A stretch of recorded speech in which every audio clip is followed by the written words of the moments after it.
Hi, this is T with TeaQuilts, and I'm here today to make half square triangles using my Accuquilt Go die. I have a 6-inch finished half square triangle die that's from Accuquilt Go, and you can cut 2 half square triangles in the unit. But also on the Go die you can put up to 6 layers on a unit, so I'll actually be making 12 pieces or 6 half square triangles when I'm done with one cutting pass. When I use my Go dice on my studio cutter system, I have to have the Go adapter plate, because if I don't, it's not thick enough to go through the die. So when I put both of these layers together, this is the same thickness as a studio die. In addition to that, even though I'm using the Go die, I have to use my studio mat to cover when I'm done. Another thing to notice on my die is that I have it marked with a 7.5-inch square.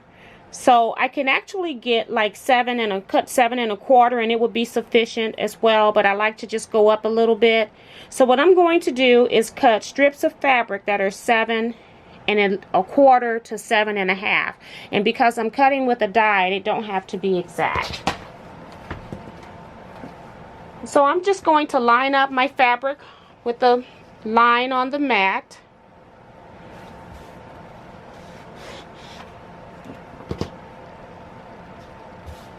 And then I'm going to cut 7 1/4. 1, 2, 3, 4, 5, 6, 7 1/4 here.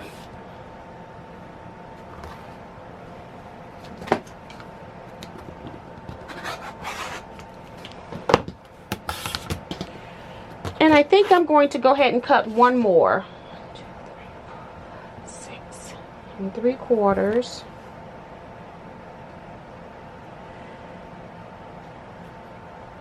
So I'm going to cut 2. Okay.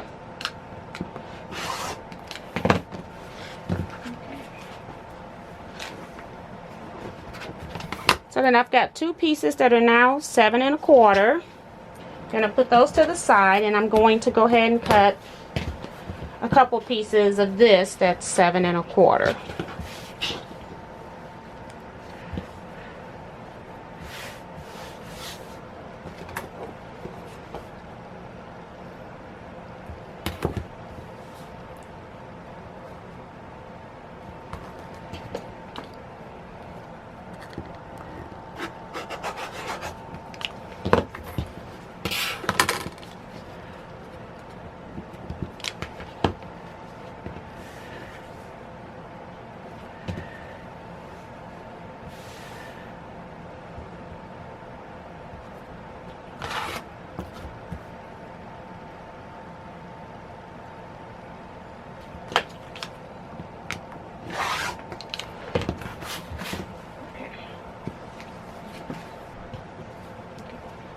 So I'm going to take my 2 strips that I just cut, and I'm going to put them right sides together.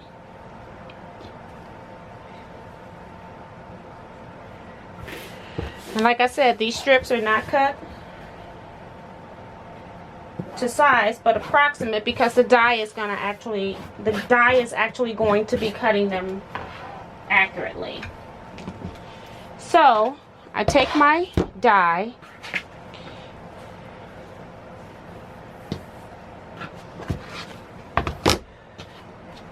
and I have these registration lines that I can use. I have my selvages here. I want to make sure that my selvages are past these marks that I put on my die. So I want to make sure that my selvages are not going to be in my half square triangle. And that's good. Okay. So then once I have that, this is 2 layers of fabric here. So I'm going to fan fold back and make sure that I'm beyond the lines here. Fan fold back one more time, because that's now 4 layers, and this will be my 6 layers here. So again, I want to pull my fabric back to make sure that I have fan fold enough. Okay, so now once I have all of those together, I'm going to take this as a sandwich over to my die cutter, and I will send this through my die machine, and I'll be right back. So I ran this through my die machine, and when I'm done, I slide off my mat just to release some of the static electricity. And then I lift up all of my surrounding items.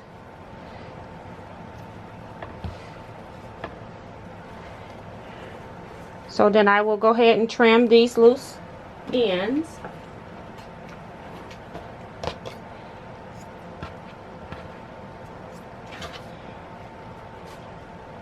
So that was the waist, if you want to say that.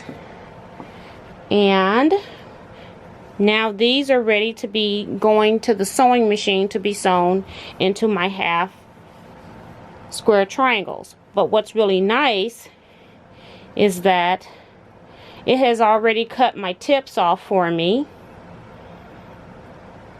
So when I sew these, I am sewing 1/4 of an inch down all the way to the bottom, and when I'm done, I will not have those dog ears that are on your normal half square triangles.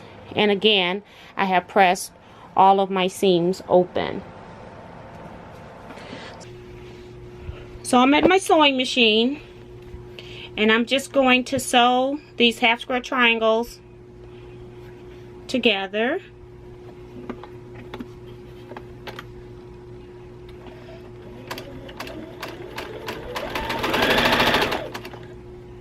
So I'm not using any pins on these. I'm just sewing them into the half square triangles.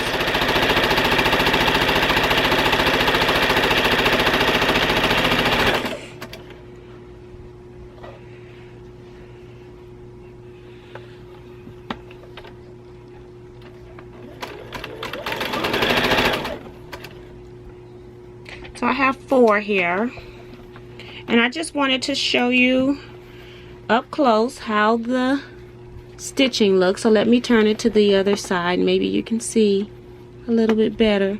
But it stitched the corner, so it goes right into this corner here, so that when I open this up, I don't have any dog ears.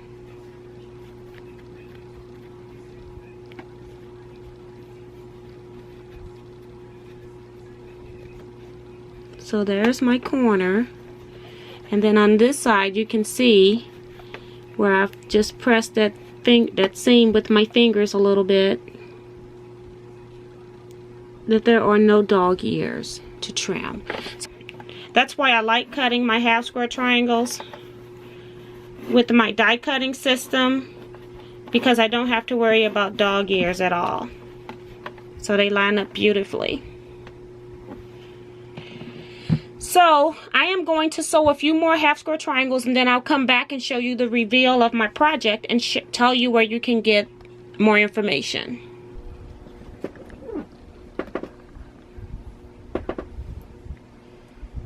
Okay, so this is a sneak peek of my project. I have a lot more piecing to do, but I just wanted to show you what I was doing with all the units that I've been sewing. So this is going to actually be one of my works in progress. And I haven't decided in the center if I want to put that plum color in the middle, or if I want to put a 9 patch in the middle, or just leave it with the white square in the middle. In the pattern, in the set of instructions that came from Quilting a Day, which I'll leave a link down in the bottom, she did a video on how she piece these quilts together. And on Quilting a Day, they did this quilt, and they used a lot of the Quilting a Day rulers. So I wanted to do just an updated version for those that may have some other rulers, or give you some other options for how to piece the individual segments together. And I'll leave that link in the description box for you so you can go watch that video. But thank you for watching. I hope you enjoy making this project. I know I'm having a lot of fun. Don't forget to like, comment, and subscribe. And I'll see you in my next video. Bye-bye for now.